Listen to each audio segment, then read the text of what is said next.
25 தொழிலாளர்களோட சராசரி சம்பளம் 18,000 ரூபாய்.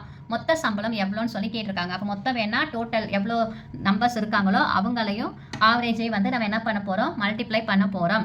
அப்போ மொத்தம் வேணும் அப்படிங்கிறப்போ 25ஐயும் 18,000த்தையும் மல்டிப்ளை பண்ணணும். மல்டிப்ளை பண்ணோம் அப்படின்னா நமக்கு இதுக்கு எவ்வளோ ஆன்சர் வரும் அப்படின்னா 4,50,000 ரூபாய் வரும். 4,50,000 ரூபாய் இதுதான் வந்து இதுக்கான ஆன்சர். மொத்தம் கேட்டாங்கனாலே எவ்வளோ டோட்டல் நம்பரோ அது கூட ஆவரேஜை வந்து நீங்கள் மல்டிப்ளை பண்ணால் போதும். ஒரு எண்ணை சேர்த்தால் 6 எண்களின் சராசரி 20லிருந்து 21 ஆகுது. சேர்க்கப்பட்ட எண் என்னன்னு கேட்குறாங்க. அப்போ முதல்ல எத்தனை நம்பர் இருந்திருக்கு, 5 நம்பர் இருந்திருக்கு. கொஸ்டின் நல்லா புரிஞ்சுக்கணும்.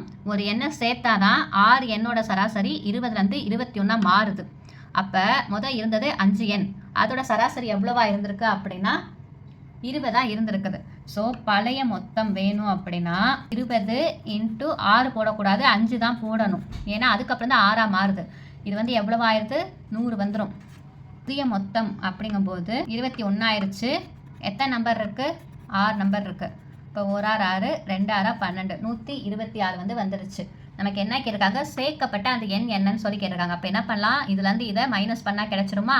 இப்போ 126 மைனஸ் 100, அப்போ எவ்வளோ வரும், 26 வந்து வரும். நம்ம சேர்க்கப்பட்ட புதிய எண் என்ன அப்படின்னா 26 தான் வந்து இதுக்கான ஆன்சர்.